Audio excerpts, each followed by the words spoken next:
नमस्कार दोस्तों, मैं आचार्य सागर गणेशा वॉइस में आपका स्वागत है। दोस्तों, हमारा आज का विषय है जन्म कुंडली और उसमें बैठे दुश्मन।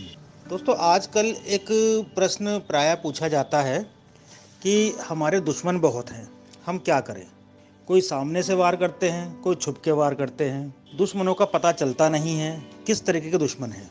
तो आज के वीडियो में हम यही बताएंगे कि दुश्मनों को कुंडली से कैसे पहचानें कि हमारे दुश्मन किस प्रकार के हो सकते हैं। कुंडली का छठा भाव 6th हाउस हमारे दुश्मनों का हाउस माना जाता है। कुंडली में बैठे हुए 6th हाउस में जो भी ग्रह बैठे हैं या राशि है, उनके स्वामियों के हिसाब से हम अंदाजा लगा सकते हैं कि हमारा दुश्मन किस प्रकार का होगा या वह हमें कैसे नुकसान पहुंचा सकता है।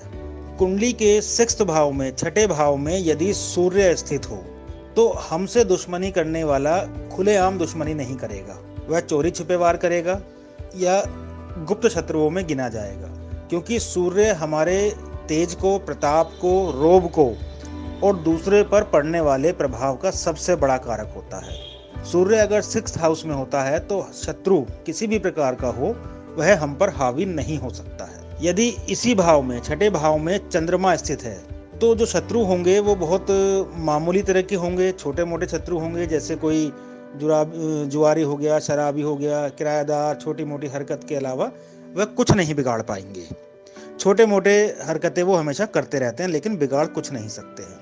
यदि कुंडली के छठे भाव में मंगल है और अच्छी स्थिति में है तो हनुमान जी की तरह मंगल हमारी सहायता करते हैं। दुश्मन कितना भी बलशाली हो, कितना भी ताकतवर हो, कितना भी पावरफुल हो, उस पर काबू पा लेना आसान होता है। और इसके लिए जरूरी है कि कुंडली में सूर्य और शनि एक साथ ना हो किसी भी भाव में, तो ये और अच्छा होता है। और अगर सूर्य और बुध एक साथ हों तो सोने पर सुहागा माना जाता है। अगर कुंडली के छठे भाव में बुध है, बुध देव बैठे हुए हैं, तो दुश्मन पीठ पीछे चुगलियां करते हैं। चुगली करने वाले दुश्मन मिलते हैं, किसी न किसी तरीके से बदनाम करने की कोशिश करते हैं, लेकिन ऐसे लोग सामने से वार कभी नहीं करते हैं, ये पीठ पीछे ही हमला करते हैं।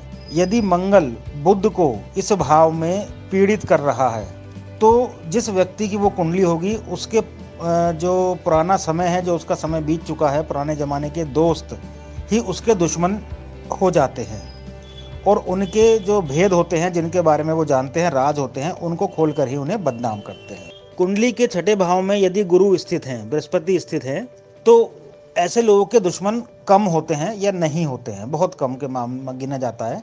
और जो होते भी हैं तो वो कभी पीठ में छुरा नहीं मारते, पीठ पीछे कोई चालाकी नहीं करते, कोई दुश्मनी नहीं करते। स्वाभिमानी होते हैं और छोटी मोटी बात को लड़ाई में नहीं तब्दील करते हैं। यदि कुंडली के छठे भाव में शुक्र है तो दुश्मनी अधिकतर स्त्री की तरफ से होती है, यानी कि स्त्रीलिंग महिलाओं की तरफ से होती है, और वही झगड़े का मुख्य कारण मानी जाती है।